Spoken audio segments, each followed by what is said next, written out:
Welcome to my channel. आज की कहानी का नाम है सास की प्रताड़ना। कहानी अच्छी लगे तो लाइक कीजिएगा और चैनल को हर घर की कहानी सब्सक्राइब कीजिएगा। तो चलिए स्टार्ट करते हैं। कविता जी बड़े चाव से रसोई में गई और गाजर के हलवे की तैयारी करने लगी। आज कविता जी के भाई भाभी कोरोना के बाद पूरे 2 साल बाद उनके घर आ रहे हैं। सभी मामा जी मामी जी के आने से बहुत खुश है। हर कोई किसी न किसी काम में लगा हुआ है। आखिर मामी जी से स्नेह भी सबको बहुत मिला है आज तक। बचपन में जब भी बच्चे कविता जी के साथ गर्मी की छुट्टियों में नानी के घर जाते तो मामी विमला जी, जो पिछली गली में ही रहती थी, पलके बिछाए इंतज़ार करती रहती थी जब तक सब वहाँ रहते। रोज कुछ न कुछ खास बनाती। विमला जी और कविता जी की अच्छी बनती। कभी कविता जी से खटपट भी हो जाती तो भी बच्चों को प्यार करने में कोई कमी न छोड़ती। फिर सब बच्चे बड़े हो गए। आना जाना तो बना रहा पर रहना छूट गया। विमला जी के बेटे सचिन भैया की शादी में सब 3-4 दिन रुके। खूब मस्ती खूब धमाल किया। सब बच्चों ने बचपन को बहुत याद किया। फिर शादियों का सिलसिला चला और विमला जी की बिटिया और एक एक करके कविता जी के बेटे और बेटी की भी शादी हो गई। किशोर जी और विमला जी की कार आकर बाहर क्या रुकी, सबके सब उतावले से बाहर की ओर भागे। कार के सामान निकालते हुए सबके हाथ भर गए। कविता जी ने एक बार फिर इतना कुछ ना लाने की हिदायत दी और अपनी भाभी के गले लग गई। सब अंदर बैठे और कविता जी की बहू चाय बनाने चली गई। थोड़ी देर में कई तरह के नाश्ते और चाय टेबल पर लगा दिए। कविता जी थोड़ा तेज आवाज़ में बोली, गाजर का हलवा भूल गई क्या? मैं 4 घंटे से बनाई हूँ। अंजलि जल्दी से हलवा लेने रसोई में चली गई। कविता जी की तेज आवाज़ से कुछ पल को एकदम शांति छा गई।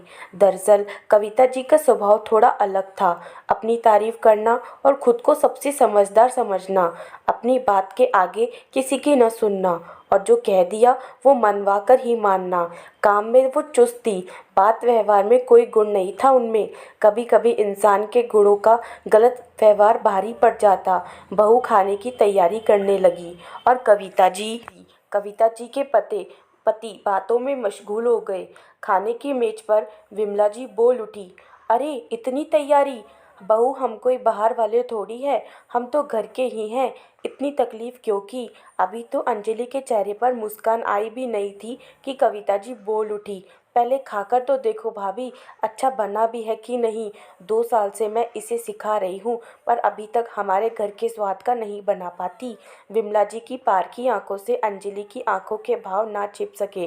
विमला जी बोली, जब मेहनत और प्यार से बनाया है तो अच्छा ही होगा और खुशबू भी अच्छी ही आ रही है। अंजलि ने प्यार से सबको परोसा। खाना अच्छा ही बना था। खाने के बाद विमला जी और कविता जी कमरे में जाकर लेट गई और बातें करने लगी। आखिर ननद भाभी काफ़ी समय बाद मिल पाई थी। थोड़ी देर बाद अंजलि कॉफ़ी बना लाई। उसने विमला जी को पकड़ाई और फिर कविता जी को देने लगी। कविता जी ने साइड टेबल पर रखने के लिए कहा। कप रखते रखते अंजलि का संतुलन बिगड़ा और खुद को संभालते हुए कॉफ़ी का कप हाथ से छूट गया और टूट गया। देखते ही कविता जी का गुस्सा फूट पड़ा। कर दिया नए कप का सेट खराब, कोई काम नहीं आता इसे तो। सिखा सिखा कर थक गई। अंजलि चुपचाप टूटे कप के टुकड़े को उठाकर चली गई और दूसरा कप कॉफ़ी का कविता जी को दे गई। बात विमला जी ने शुरू की, एक बात पूछूं कविता दीदी, आपको आपकी सास ने कभी डांटा था? इसका जवाब मुझे पता है। याद है एक बार देसी घी पलटते समय पूरा डिब्बा घी खिसक कर गिर गया था। तब भी आंटी जी ने आपको कुछ नहीं कहा और आपने तो एक कप पर कितना सुना दिया अपनी बहू को। आपको सास और बहू दोनों ही बहुत अच्छे मिले। हमें नहीं याद कि आपकी सास की ऊंची आवाज़ कभी किसी ने भी सुनी हो। ये हर किसी के नसीब में नहीं होता दीदी। आप तो सब जानती है। मेरी ही आपकी माँ के साथ बन नहीं पाई। वो कभी मेरा सहयोग नहीं करती, हर समय टोकती गुस्सा करती। मैंने उन्हें कभी उल्टा जवाब नहीं दिया। बहस नहीं की, फिर भी उनके स्वभाव से मुझे घुटन होती थी और हम अलग हो गए। अगर आपकी याद हो तो आपकी सास ने शुरू से ही आपका कितना साथ दिया, चाहे वो घर के काम ही क्यों ना हो या फिर बच्चों को पालना हो। आखिर का 1 साल बाद जब वो बिस्तर पर भी थी, तब भी सब्जी छीलना, काटना, कपड़े तय करना और ना जाने कितने काम वो करती रही।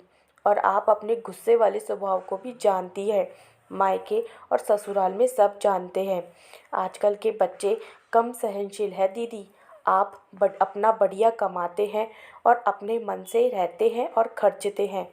फिर भी अंजलि को देखो, रसोई में लगी है तब से।